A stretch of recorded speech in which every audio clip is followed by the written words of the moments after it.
En mai 1940, les Allemands contournent par la Belgique et le Luxembourg et encerclent les Français et Britanniques. Au moment de l'invasion allemande, De Gaulle s'illustre à plusieurs reprises à la tête de son unité, arrêtant notamment les Allemands à Abbeville en mai 1940. L'utilisation des chars et de l'aviation défensive français, mal préparée et commandée, c'est la déroute côté français.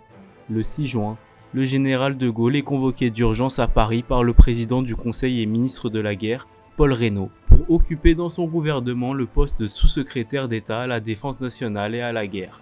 Charles de Gaulle sort alors de la hiérarchie militaire pour commencer une carrière politique. Il a pour mission de coordonner l'action avec le Royaume-Uni pour la poursuite du combat. Le 9 juin, il rencontre le Premier ministre du Royaume-Uni, Winston Churchill, qu'on nomme The British Bulldog. Néanmoins, malgré les décisions de réarmement prises et amplifiées par le gouvernement, la puissance retrouvée de l'Allemagne nazie n'a pas pu être contenue. Lorsque celle-ci attaqua en mai, la défense française s'écroula avec plus de 100 000 morts.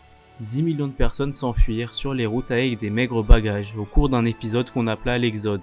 À peine un mois après l'offensive, les Allemands défilent sur les Champs-Élysées et le drapeau nazi flotte en haut de la tour Eiffel. Charles de Gaulle quitte Paris, qui est déclarée ville ouverte et occupée par les Allemands le 14 juin. Au même moment, les Français refusent de déposer les armes. Plusieurs milliers d'entre eux vont préparer la suite du combat en Angleterre. Dans l'après-midi du 17 juin, Pétain prend la parole et appelle à cesser le combat.